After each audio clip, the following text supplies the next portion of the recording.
Prezados irmãos e irmãs, louvado seja nosso Senhor Jesus Cristo, para sempre seja louvado, e nossa Mãe, Maria Santíssima.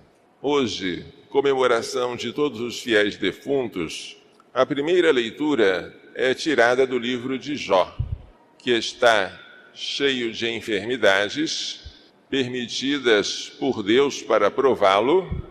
Recebe a visita de amigos que querem convencê-los de que ele cometeu algum pecado e está, por causa disso, sendo castigado por Deus.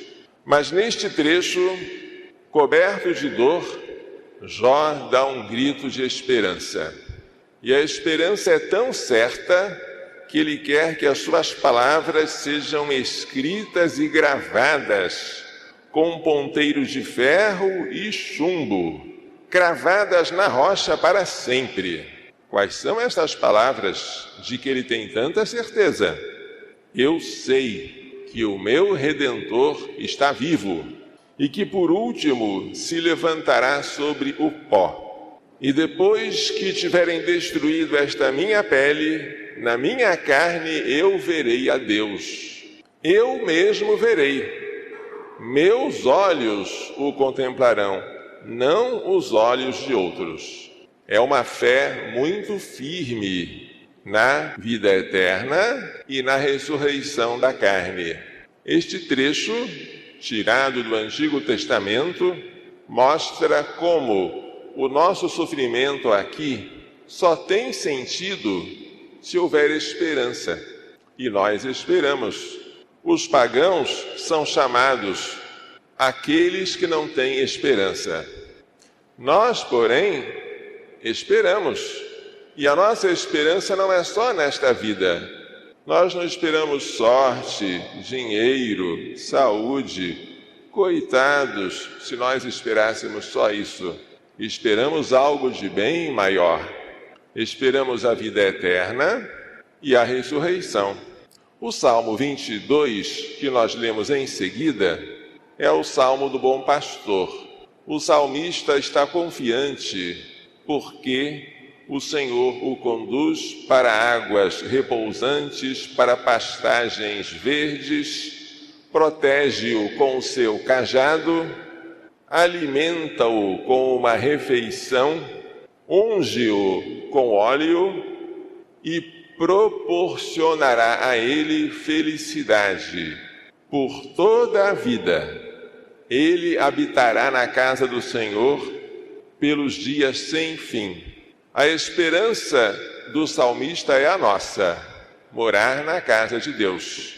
Não só este salmo, mas vários outros falam da alegria de morar na casa do Senhor. Senhor, quem morará em vossa casa?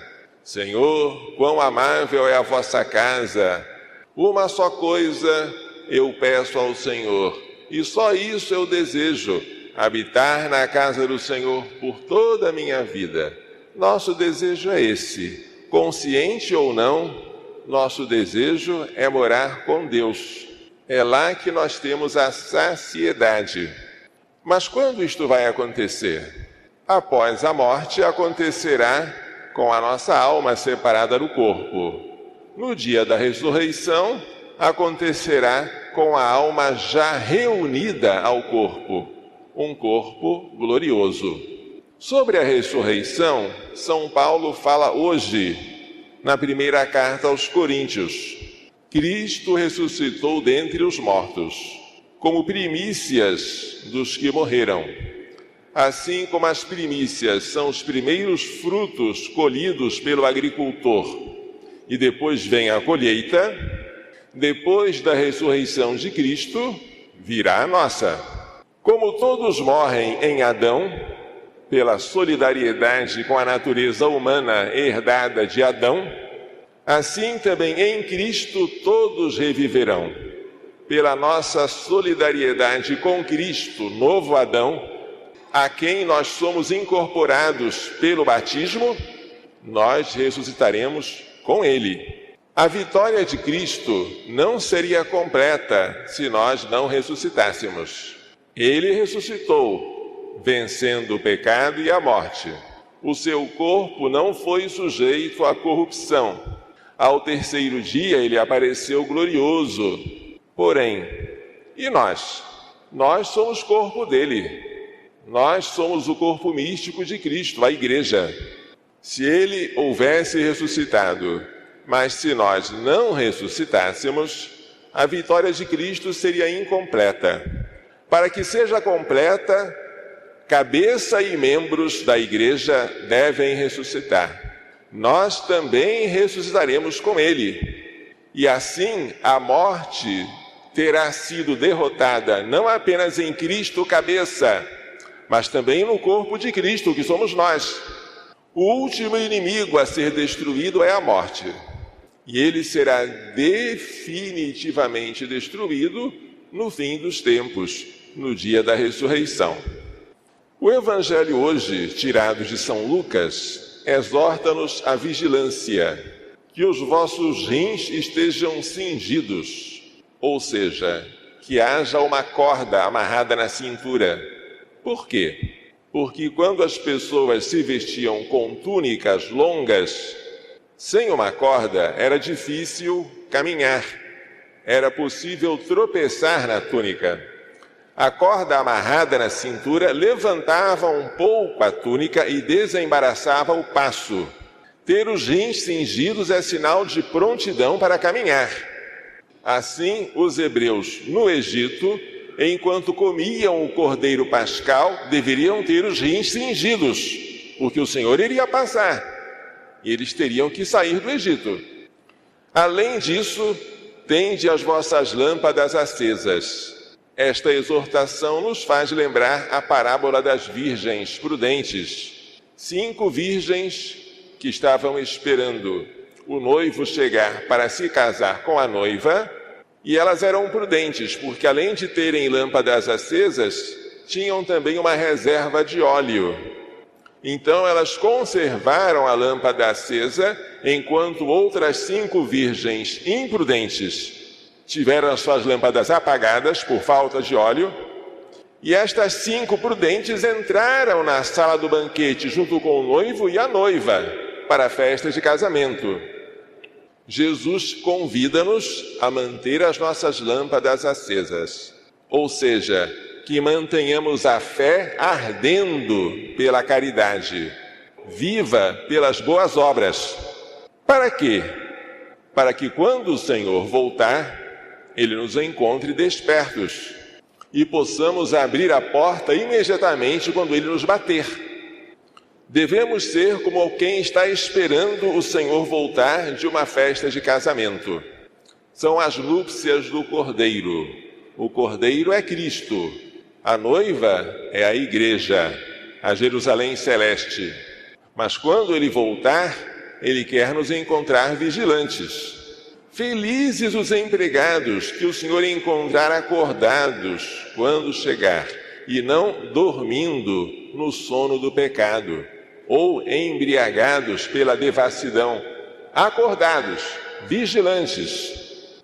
Em verdade eu vos digo, Ele mesmo vai cingir-se, o Senhor vai amarrar um cinto na cintura e passando os servirá. Que coisa linda! Se Ele nos encontrar acordados, Ele vai se fazer de garçom para nos servir a refeição eterna. Quanta humildade de Deus para nós, se nos encontrarmos vigilantes. E caso Ele chegue à meia-noite ou às 3 da madrugada, felizes serão se assim os encontrar. Como Jesus insiste sobre a demora do Senhor e sobre a necessidade da vigilância. Ficai certos, se o dono da casa soubesse a que horas viria o ladrão, não deixaria que arrombasse a sua casa. Vós também ficai preparados, porque o Filho do Homem vai chegar na hora em que menos o esperardes.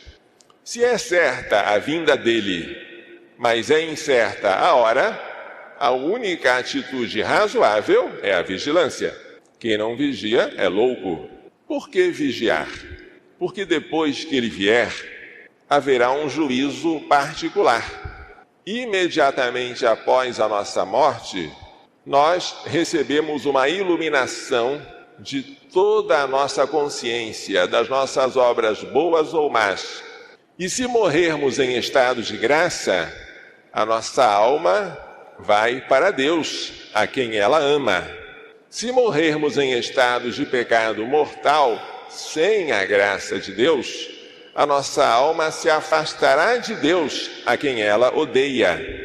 E o estado da alma na hora da morte vai ficar cristalizado. Quem morreu amando a Deus, amará a Ele para sempre. Quem morreu odiando a Deus pelo pecado, odiará a Ele para sempre. O destino eterno é definitivo. Porém, quem morre em estado de graça, portanto, amando a Deus, mas ainda conserva algum resíduo de apego às criaturas, não irá para o inferno, evidentemente, mas também não pode ir imediatamente para o céu, porque o Senhor é santo, santo, santo, e para ver a Deus é preciso ter um coração puro. Se você morreu com alguma impureza, por menor que seja, você tem que se purificar. E esse estado de purificação, nós católicos chamamos com o nome de purgatório. O purgatório é uma exigência da justiça divina, que não pode condenar ao inferno quem morreu em estado de graça. Mas também não pode admitir a visão da sua face quem ainda não foi purificado totalmente. Por causa da justiça divina e da sua infinita misericórdia, Deus admite que após a morte haja uma purificação. Esta purificação vai depender da gravidade dos pecados cometidos e do número de tais pecados, ainda não expiados quanto à pena. Porque nós podemos expiar os nossos pecados aqui na terra, pelas orações, pelos sofrimentos, pelas boas obras. Muito melhor é expiar os nossos pecados aqui na terra do que no purgatório. Mas, se algum de nós morrer sem ter expiado tudo completamente, nada resta a não ser sofrer. Por que sofrer, padre? Porque a alma que morreu em estados de graça ama a Deus, desejaria abraçá-lo para sempre, mas ela não pode, porque ela é freada pelo seu apego ainda não purificado às criaturas. Assim, ela quer estar com Deus, mas não consegue, ela sofre. E enquanto ela sofre, ela se purifica.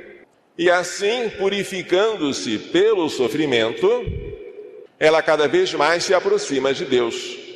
E quando estiver totalmente pura, pode sair do estado de purificação, o purgatório, para ver a Deus face a face.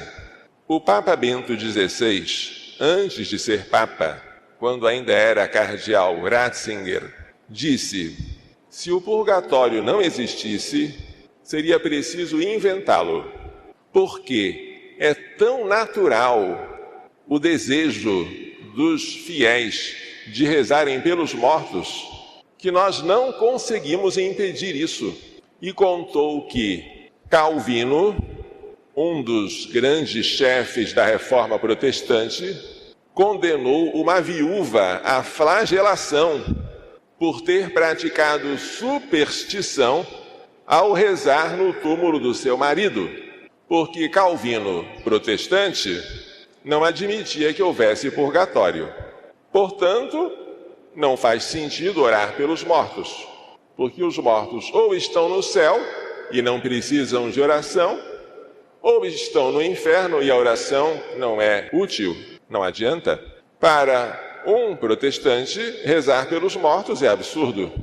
Mas nós temos um desejo, e é um desejo que foi colocado por Deus em nós, de rezar pelos mortos. Alguma coisa nos diz que aqueles que morreram santamente, mas ainda não atingiram a perfeição, precisam de uma purificação após a morte. E é um instinto acertado este que nós temos de rezar pelos mortos. No purgatório, as almas não podem mais merecer. O tempo de merecer é aqui. Lá, elas só podem padecer e nada mais. Sofrem sem méritos. Naquele estado, elas ficam na nossa dependência. Nós é que podemos rezar por elas. Podemos oferecer sacrifícios por elas. E o maior sacrifício é a Santa Missa, que hoje oferecemos não só por uma ou outra alma, mas pelas almas de todos os fiéis falecidos. Rezar pelos mortos, sacrificar-se por eles, oferecer a Santa Missa por eles, é uma obra de misericórdia, pela qual nós seremos julgados. Ensina-nos o Catecismo que entre as obras de misericórdia, 7 são corporais e 7 são espirituais. Entre as espirituais, uma delas é orar a Deus pelos vivos e pelos falecidos. E é o que nós fazemos hoje. Estamos orando, pedindo a Deus que liberte do purgatório o mais rápido possível as almas dos nossos parentes, amigos, dos nossos conhecidos, nossos benfeitores e também dos nossos inimigos, se tiverem morrido em estado de graça. Mas a Igreja, que é mãe, oferece para nós um meio maravilhoso de socorrer as almas do purgatório. Este meio chama-se indulgência. O que é indulgência?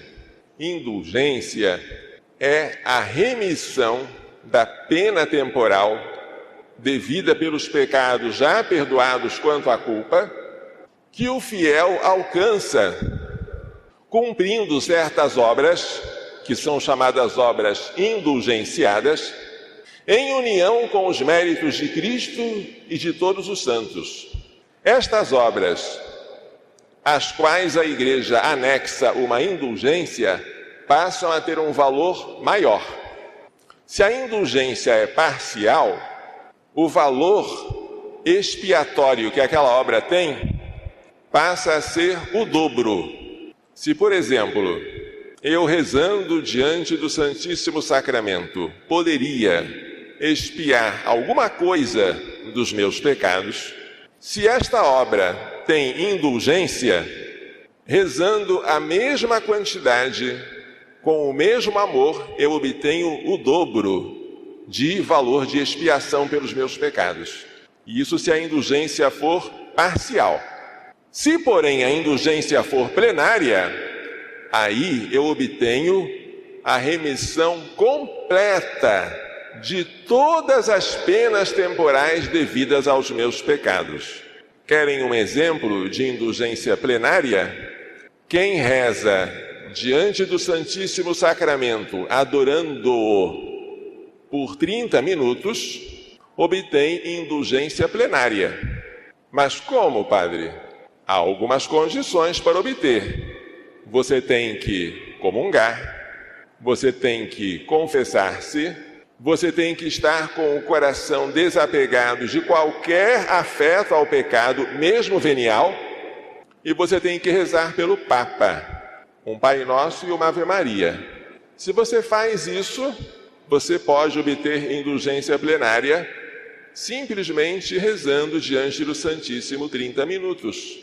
E é o que nós fazemos todos os dias lá no Oratório São José, na sede do Provida, quando nós expomos o Santíssimo Sacramento e rezamos por 30 minutos o Terço da Misericórdia e o Terço Mariano. Todo dia nós ganhamos indulgência plenária, se tivermos confessado, comungado e com o coração desapegado do afeto a qualquer pecado, mesmo venial. É um tesouro que pouca gente conhece. Mas hoje nós podemos aplicar esse tesouro para os fiéis defuntos. Hoje, em todas as igrejas, oratórios, lucra-se uma indulgência plenária, aplicável apenas aos defuntos, a quem fizer uma piedosa visitação à igreja.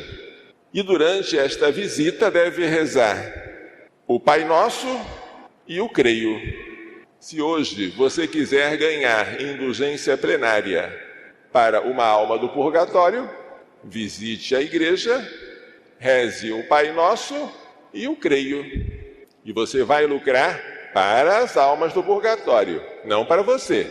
Se você estiver em estado de graça, se tiver confessado, se comungar hoje, se tiver o coração desapegado de qualquer pecado, mesmo venial, e se rezar pelo Papa um Pai Nosso e uma Ave Maria. Porém, a Igreja, que é mãe, também concede indulgência plenária neste mês de novembro aos que visitarem o cemitério e rezarem mesmo só mentalmente pelos defuntos.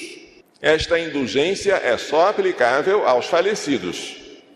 E ela vai do dia 1º ao dia 8 de novembro, nas condições de costume: confissão, comunhão e oração das intenções do Santo Padre, um Pai Nosso e uma Ave Maria. Então, você pode lucrar uma indulgência plenária por dia, se você visitar o cemitério todo dia. Padre, e se eu visitar o cemitério 2 vezes por dia, eu ganho 2 indulgências plenárias? Não, há um limite. A Igreja só concede uma indulgência plenária a cada dia. Portanto, aproveitemos. A nossa Mãe Igreja está oferecendo isso, para que nós possamos socorrer as almas do purgatório. E elas, agradecidas, rezarão por nós. E haverá uma comunhão de amor entre a terra, o céu e as almas do purgatório. E esta comunhão se chama Comunhão dos Santos. É um dogma, é um artigo de fé que nós recitamos no credo. Creio na comunhão dos santos. Hoje é dia de nós pormos em prática a comunhão dos santos, rezando por aqueles que faleceram. Porém, peçamos a Deus que nós não precisemos passar pelo purgatório. Peçamos a Ele que a nossa vida aqui neste mundo seja tão cheia de amor e de aceitação voluntária da dor, que quando chegue a morte, ela não tenha mais o que matar. Que nós já estejamos totalmente mortos para nós mesmos e vivos para Deus. É um bom pedido. Não é um pedido de pedras, nem de escorpiões, nem de serpentes. É um pedido de coisa boa. Peçamos com insistência, peçamos com confiança, para que a nossa morte, por mais dolorosa que seja uma morte em estado de graça e, mais do que isso, sem penas temporais a serem expiadas. Que nós possamos saltar da terra para o céu sem passar pelo purgatório. Peçamos a Maria Santíssima isso, aquela mulher vestida de sol. Peçamos ao seu castíssimo esposo São José, que morreu tão bem nos braços de Maria e de Jesus. Peçamos uma boa morte, porque morrer bem é muito melhor do que ter uma vida próspera. É a morte que decide a nossa eternidade. E hoje é tempo de nós pensarmos na morte. Estamos preparados para ela? Qual foi a última confissão boa que nós fizemos? Temos alguém com quem nós ainda não nos reconciliamos? Alguma dívida a pagar ao próximo? Se fosse hoje, estaríamos preparados? Tudo isso serve para a nossa edificação. Que Maria Santíssima, Virgem Prudentíssima, nos faça entender e pôr em prática as lições desta liturgia. Louvado seja nosso Senhor Jesus Cristo. Para sempre seja louvado, e nossa Mãe Maria Santíssima.